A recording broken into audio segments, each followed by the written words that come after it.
Genesis chapter 24. Ang paghahanap ng asawa para kay Isaac. Matandang-matanda na noon si Abraham at binless siya ni Lord sa lahat ng bagay.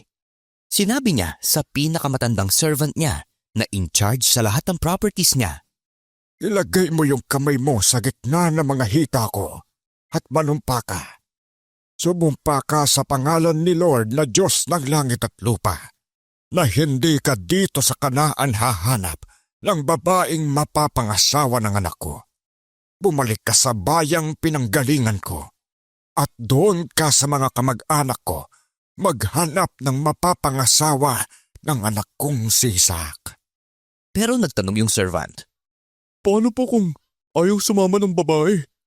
Papupuntahin ko na lang ba ang anak mo sa lugar na pinanggalingan mo? Sumagot si Abraham, Wag mong papuntahin dun si Isaac. Si Lord na Diyos ng langit ang nagdala sa akin dito, kaya iiwan ko ang tirahan ng tatay ko at ang lugar kung saan ako'y pinanganak. Nangako siya sa akin na ibibigay niya itong lupain sa magiging lahi ko. Pauunahin na niya yung anghel niya para makahanap ka doon ng mapapangasawa ng anak ko. Kung ayaw sumama sa'yo nung babae, hindi na kita sisingilin sa sumpaang ito. Pero wag mong dadalhin doon ang anak ko. So nilagay nga ng servant yung kamay niya sa gitna ng mga hita ng amo niyang si Abraham at sumumpa siyang gagawin yung napag-usapan nila. Umalis nga yung servant, dala ang 10 camel ni Abraham at iba't ibang magagandang pangregalo. Pumunta siya sa city sa may north ng Mesopotamia kung saan nakatira ang kapatid ni Abraham na si Nahor.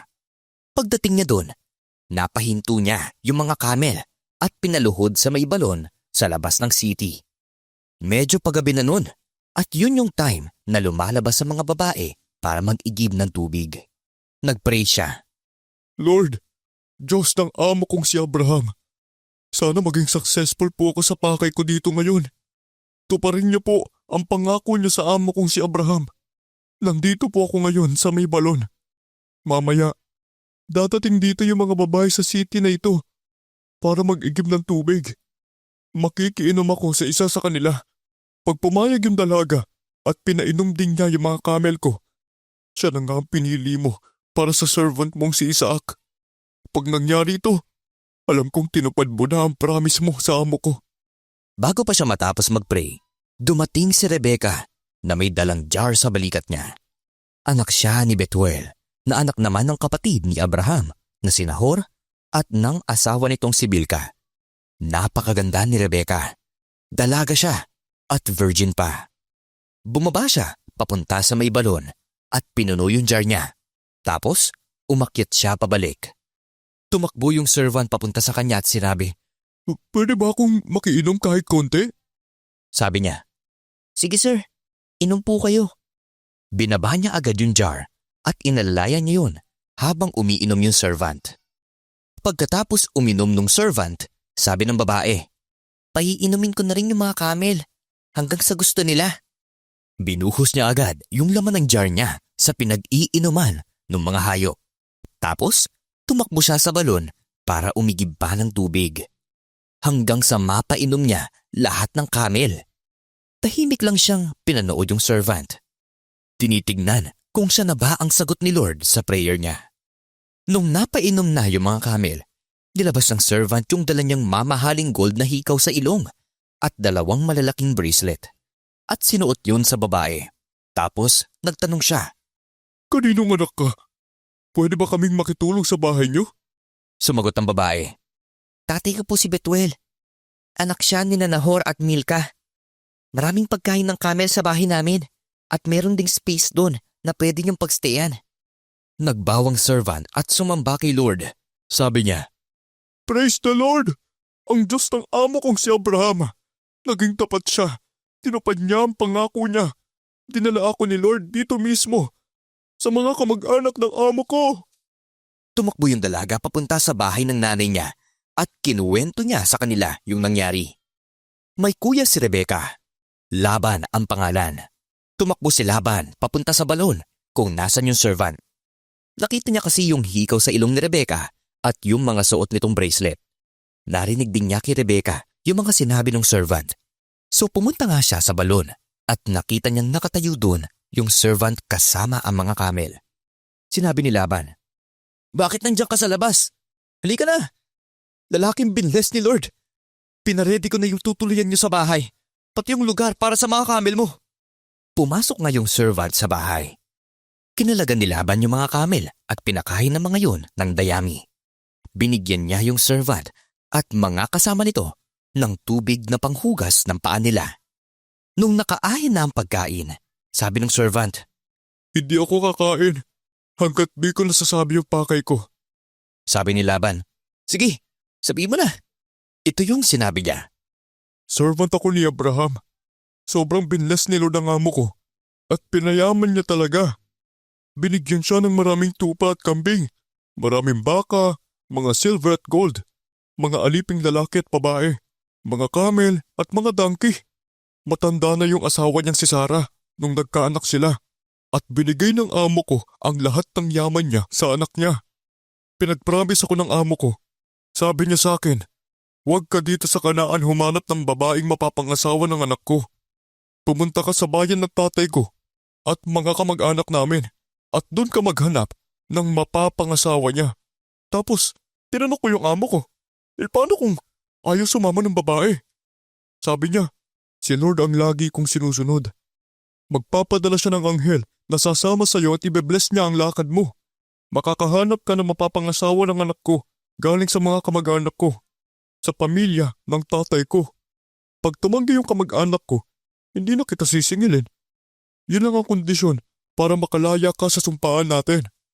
Pagdating ko sa may balon kanina, nagpray ako, "Lord, Diyos ng amo kong si Abraham, please, gawin mong successful itong lakad ko. Nandito ako sa may balon. Pag may dumating na dalaga para mag-igib, makikiinom ako sa tubig na inigib niya. Pag pumayag siya tapos pinainom pa niya yung mga camel ko, ibig sabihin nun, Lord, siya na yung babaeng pinili mo para sa anak ng amo ko." Bago pa matapos yung prayer ko, dumating si Rebecca. May dalang jar sa balikat niya. Bumaba siya papunta sa may balon. Sabi ko sa kanya, "Pwede ba makiinom?" Binaba niya agad yung jar sa balikat niya. Sabi niya, "Sige po, paiinumin ko na rin yung mga camel niyo." So uminom ako tapos pinainom niya rin yung mga camel. Tinanong ko siya, "Kaninong anak ka?" Sabi niya, tatay daw niya si Betuel na anak ni Nahor at Milka. Tapos nilagyan ko siya ng hikaw sa ilong at sinuotan ng mga bracelet. Yumuko ako at sumamba kay Lord. Pinuri ko si Lord, ang Diyos ng amo kong si Abraham, kasi dinala niya ako dito mismo sa kamag-anak ng amo ko para mahanap yung mapapangasawa ng anak niya. Ngayon, kung tutupad kayo at papayag kayo sa gusto ng amo ko, sabihin niyo lang. Kung hindi, sabihin niyo rin para alam ko kung ano na ang gagawin ko. Sumagot sina Laban at Betuel, "Galing kay Lord ang lahat ng ito, kaya wala na kaming masasabi. Sige, ito na si Rebecca. Isama niyo na siya. Payag kami maging asawa siya ng anak ng amo mo, gaya nga ng sabi ni Lord." Pagkarinig nito, nagbow ang servant ni Abraham at sumamba kay Lord. Tapos, naglabas siya ng mga damit at mga alahas na silver at gold at binigay niya yun kay Rebecca. Binigyan din niya ng mamahaling mga regalo yung kuya at nanay nito. After nun, kumain at uminom yung servant ni Abraham at yung mga kasama niya. At dun na sila nagpalipas ng gabi. Pagkagising ng umaga, sabi niya, Uuwi na ako sa amo ko.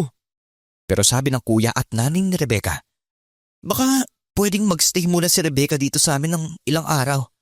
Mga 10 days. Tapos, pwede na siyang umalis." Pero sabi ng servant, Huwag niyo na po akong pigilan. Binles na ni Lord ang lakad ko. Kaya pabalikin niyo na po ako sa amo ko. Sumagot sila, "Tanungin na lang natin si Rebecca kung anong gusto niya." So tinawag nila si Rebecca at tinanong, "Gusto mo bang sumama sa taong ito?" "Opo," sagot niya. Kaya pumayag na silang umalis si Rebecca at ang yaya niya, pati yung servant ni Abraham at mga kasama nito. Tapos binles nila si Rebecca. "Kapatid, magkaroon ka sana ng maraming anak. Masakop sana na magiging lahi mo yung mga lupain ng kaaway nila." Tapos nagready na si Rebecca at yung mga katulong niya. Sumakay sila sa mga camel at umalis na nga kasama ng servant ni Abraham. Nung time na yon, galing si Isaac sa desert na tinatawag na Ber-lahai-roi at tumira siya sa may south ng Kanaan. Isang gabi, lumabas siya para maglakad-lakad sa bukid. Tapos pagtingin niya, nakita niyang may mga camel na padating. Nung makita ni Rebecca si Isaac, bumaba siya sa camel niya at tinanong yung servant, "Sino yung lalaki na sumasalubong sa atin?" Siya ang amo ko. Sagot ng servant. Kaya kinuha ni Rebecca ang balabal niya at nagtakip siya ng muka. Kinuwento ng servant kay Isaac lahat ng ginawa niya. Tapos, dinala ni Isaac si Rebecca sa tent na tinirhan ng nanay niyang si Sarah. Naging asawa niya si Rebecca at minahal niya ito. Dahil kay Rebecca, na-comfort si Isaac sa pagpanaw ng nanay niya.